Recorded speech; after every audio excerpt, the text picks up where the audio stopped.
We've been following very closely on this program the ongoing crisis in Syria, especially around this eastern Ghouta area. As we go to air tonight, humanitarian aid is now beginning to arrive. Tens of thousands of people desperate there for food and medical supplies. And as we've reported, that has been an area that's been under attack by Syrian forces for the past weeks. Now, this Syrian conflict, of course, is not just contained within those borders.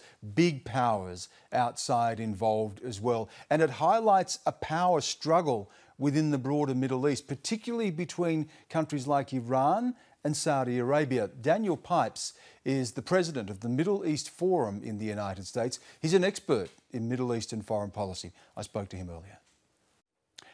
Dr. Pipes, thank you so much for joining us.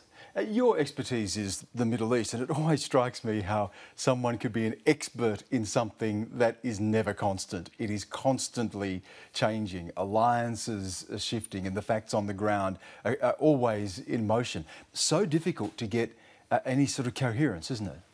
Not only that, but there's so much going on that even if you devote hours and hours every day, there's still whole subject matters that you don't master. So, yeah, that's a challenge. When you look at it right now, of course we have the conflict in Syria, and that has dragged in so many regional actors. But you have the ongoing dispute between Israel and Palestine.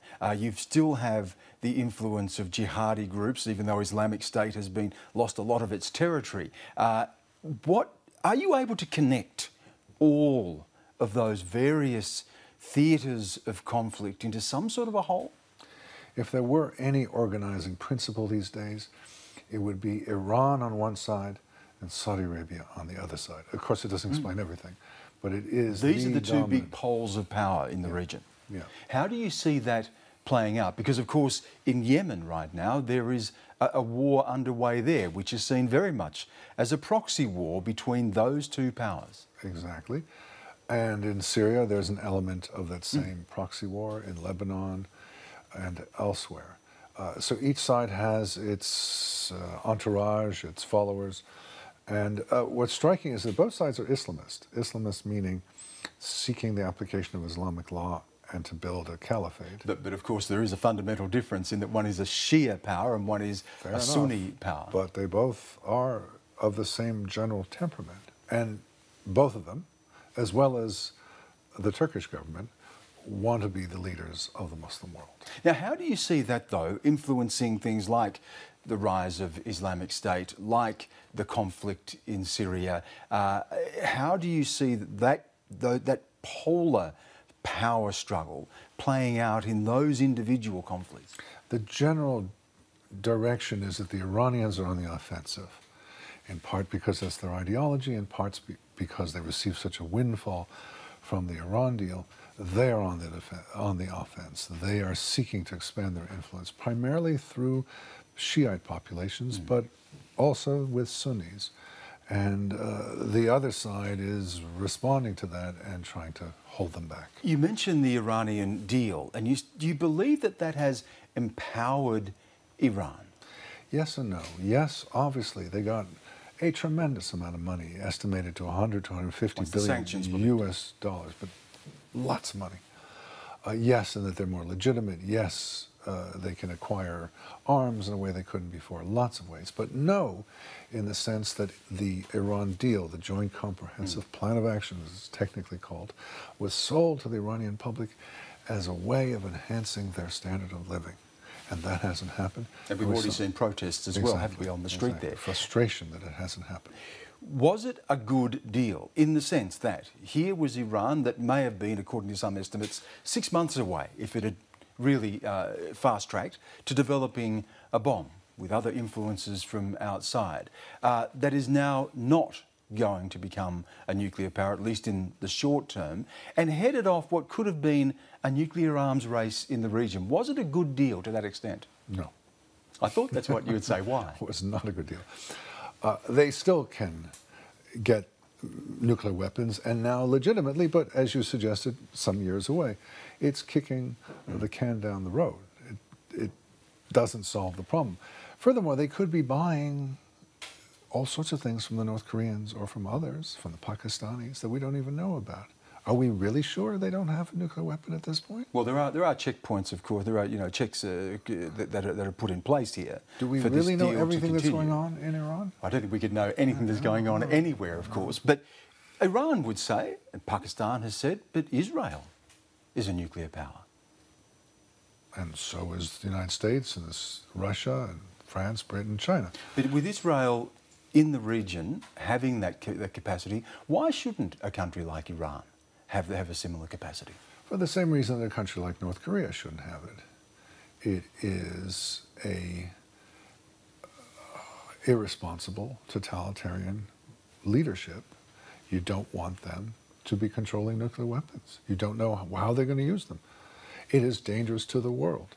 It is not dangerous to the world, I would submit to you, that Israel has them. It's not planning to create an empire, not planning to create chaos.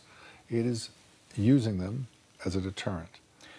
I want to look at the other side. Now, I just want to finish with the question of Israel in just a moment, but I want to look to the other side now, Saudi Arabia. There have been signs of reform there under Mohammed bin Salman, the Crown Prince.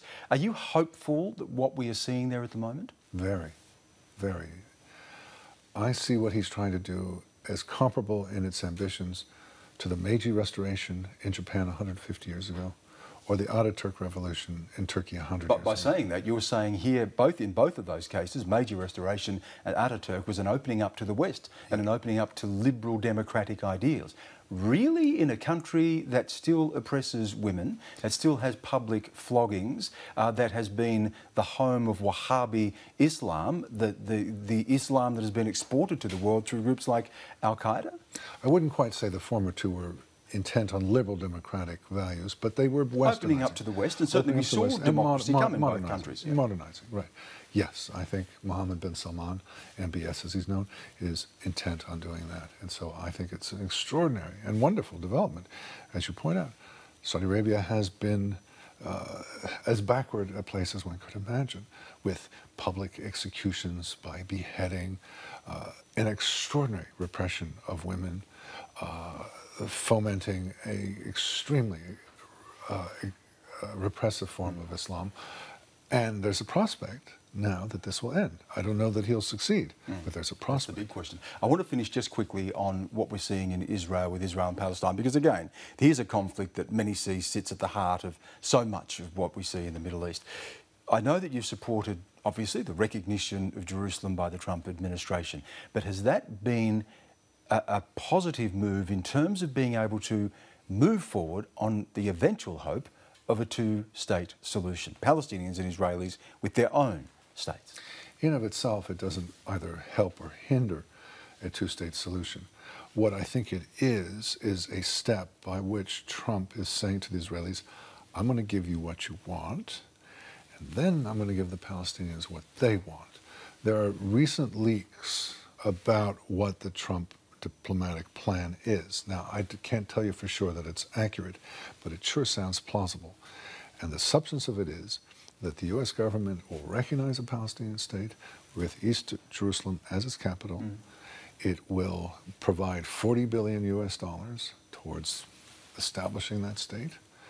It will provide other benefits, and in return, it's asking that the Palestinians give up the right of return. That is to say, anyone. Well, and that has been a fundamental claim, hasn't it? And that's the problem with this dispute, whether it be right of return, who owns Jerusalem, recognition of holy places.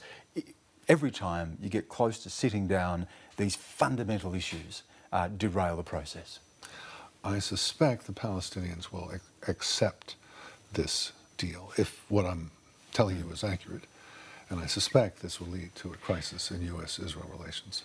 Really? I do. Well, as you've said about Saudi Arabia, it may be too soon to exactly say how that turns out. In this case as well, we have seen false dawns before, and we have seen shifting alliances and allegiances in the relationship of the United States to the region. Lovely to talk to you. Terrific to have you on the program. Thank you for the invitation.